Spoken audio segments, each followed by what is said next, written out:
Cowboys season-ending 23-19 loss to the Giants, a game that was indicative of a lot of Dallas's problems throughout the year. The defense put the team in an early hole. Mike McCarthy had another questionable coaching decision, and backup Andy Dalton was unable to play up to the standard set by Dak Prescott.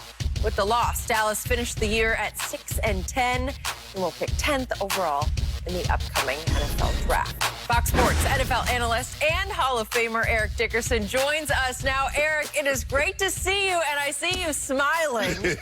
What was the biggest reason the Cowboys won 6-10? Well, let me ask you a question. Why are we talking about them? Who they play Saturday? We are still talking about them. Home. They played at home with me, watching on television. I'll start with this, Jenny.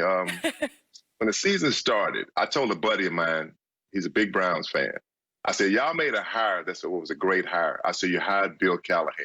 I said, I guarantee you this year you'll go to the playoffs and at least win 10 games. And I think let's start with that with the Cowboys. The Cowboys, they have an investment in Zeke and Dak. And to me, they're not protecting that investment. I think if they would have hired Bill Callahan, I really believe they'd be in the playoffs. I mean, I think you'd have saw Dak, Ezekiel Elliott look more like Derrick Henry and Alvin Kamara. When they lost Dak, they lost a lot in that football team. When you build a football team, you start with two areas. You start with the offensive line or the defensive line. Now, I know a lot of people think that's, you start with your superstar, but that's why you start your football team. And if you have a guy like a Bill Callahan, which actually is like a head coach, he really is. I mean, when you talk to people, I talk to people at the Browns, it says he's like having a head coach, head coach with Bill Callahan now, with the head coach. They believe in the analytics. He's done a great job running the football. I really believe that the Dallas Cowboys, they want to be successful again. They have to go back to being the Dallas Cowboys, running the football first. Because Dak is playing. He's playing good. He's playing great, actually. But you have to set the tone by running the football. They have too many holes on their defense. And for me, Mike McCarthy was a safe hire. I don't think he was the best hire for the Dallas Cowboys. To me, Urban Meyer was there one day, and I asked him, I said, wow, Urban, why don't you take that Dallas job? And he said, nah, I'm not. And I really believe that would have been the best hire for them if Jerry Jones would give up some of the power and gave it to Urban Meyer. I think the Dallas Cowboys would be in the playoffs right now. Man, you got a better chance of Jesus knocking on your front door and saying, you going to hell, and then Jerry Jones giving up any power, Skip Baylor, because you've been around it for 30 years, and that's not happening. Never, ever. The reason why the Cowboys went 6-10, they're a bad football team. Jerry built this team around superstars. And far too many times in big games, his superstar, Zeke Elliott, his superstar, Amari Cooper, DeMarcus Lawrence, Jalen Smith, they did not come up big for him. A lot of his superstars, Ed, you talk about the offensive line, but Tyron Smith is getting old. Skip, every year, the injuries are starting to come with greater frequency, and they're pushing him out. At first, they keep him out of game, and then it went to 5 games. Now it's an entire season. You see Zach Martin, the injuries, that's a lot of collision. When you run the ball and you're as physical as Dallas were when these guys got into the league, that takes its toll on you at some point in time. Zeke. Both of them, by the way, those two linemen have turned 30. 30, yes. So is that too old, or can you push it another couple of years? Well, Skip, the thing is that the physicality in which they had to run the ball for DeMarco Murray and for Zeke, it's not like they pass blocking. They were thudding it down the ED. So for me, when I look at this, the coaches will always get the blame. But let me ask you a question. Amari Cooper makes $20 million a year. Does anybody believe Amari Cooper played like a $20 million receiver? But I told you, damned if you do or don't, because Washington was poised to sign him. Well, that's what. Well, it's damn if you do, if you don't with Dak. But you say you glad Jerry didn't do that. But you glad. Well, I look at Wentz in golf right now. But we got the Rambassador. Does he love his quarterback? But you told me Dak is better than both of them. So you should do that contract without batting an eye. So my thing, and plus now going forward, Skip, you got Wolf Hunt on the 5th-year option for 2022. I just think the expectations in Dallas, because they're the Cowboys, they're too high. Skip, since 1997, the Cowboys have 3 playoff wins. Only 5 teams have fewer. Washington, the Lions, the Browns, the Bengals, and the Bills. Let that sink in. The Cowboys are the Cowboys in name only.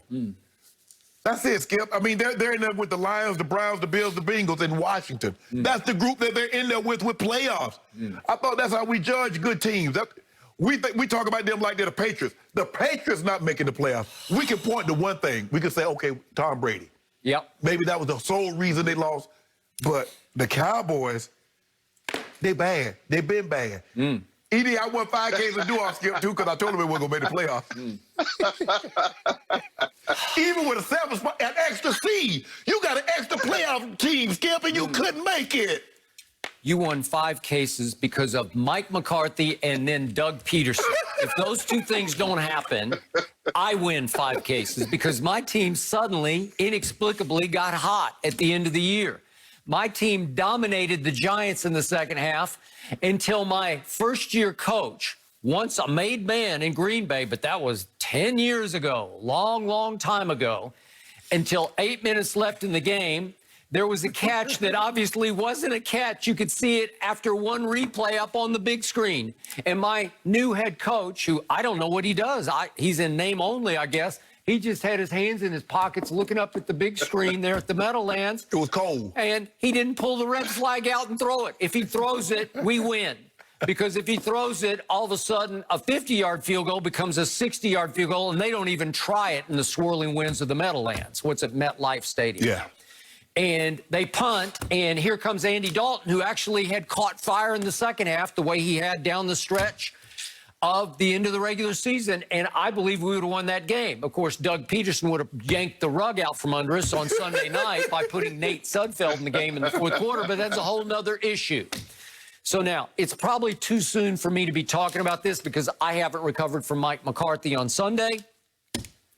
But, Eric, you being what I think is the greatest running back in the history of this game, I'm going to running back here because my biggest disappointment for this season, after I lost my starting quarterback in the first Giants game, when the wheels were already starting to come off, even with Dak at quarterback, when they had stolen a game against Atlanta that they trailed 29-10 at halftime, you could already see the defense it was going from bad to worst, and it was on track to be the worst defense ever against the run. And you could see it early on. Jerry had signed 8 free agents, and he cut all 8 of them because they were ready to mutiny against the new coordinator, Mike Nolan. And he cut them all, and suddenly the guys who were left said, let's try to figure this thing out. And they started to play at least credible defense down the stretch. But now back to my man Zeke. I'm sorry, Eric. I couldn't see him anymore. It was his time to shine. It was his time to just take games over, albeit behind some backups in the offensive line. But I needed to see 2016 or 2017 Zeke, and he doesn't exist anymore.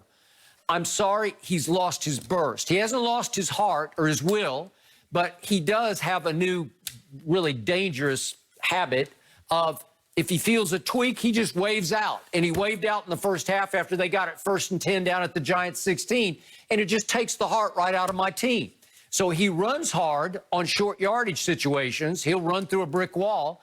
But if you give him something to work with, he can't work with it anymore. Give him half a hole, he can't take advantage of it. So the Zeke that I saw average 109 yards a game in his rookie year, all of a sudden, he's just plunging. He averaged 65 yards a game this year, and it hurt us because I'm telling you, say everybody fears. Nobody fears him anymore. He can't punish you anymore. He can't take over games anymore. Nobody fears the Cowboys. Okay, but again, you start with that guy, and if he's the best player on the team, and I think you guys would agree, going into the year without Dak, he'd be the best player on the team by far.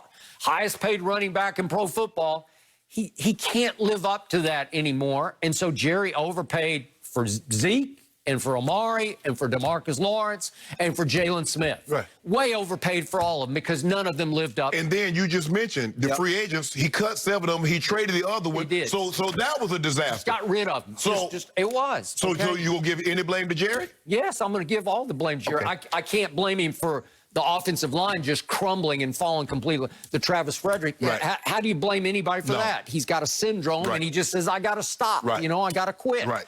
Well, again, if they had stayed healthy all year, we would have won the division. No, you wouldn't. No, we would have. No, you It would have wouldn't. been easy. You was healthy all last year. Oh, stop it. And We you would like- have been. So Skip, Yeah, go, what's Eric. What's your question? Your question is basically you think Zeke has lost a step or two. Well, look, first of all, Zeke's been in the league what five years. Yep. You know, and look, you're never the same back as when you first came to the league. No. Zeke still has it. Like I told you before, and I really believe this.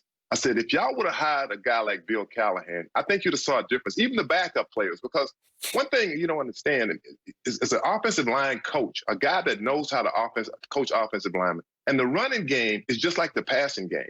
You've got to know what you're doing. You just don't hand the ball off and say, hey, it may be a hole over here, and you got to try to get through it. What's a little crack over here, you got to get through it. The thing about the running game, it gets into a rhythm. It's a rhythm. You start getting into that rhythm. And the Cowboys never got to that rhythm. They always had somebody hurt. But then Dak got hurt.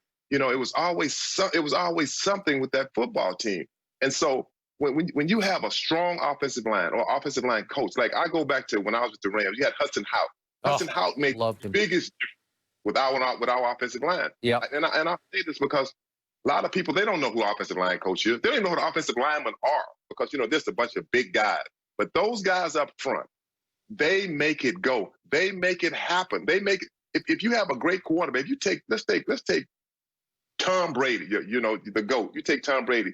If you don't give him any receivers or they drop in the balls, yeah, he hits them in the hands, but they're still considered drops. You know, well, he's not having a great year. So it's not all on Zeke. Some of it is,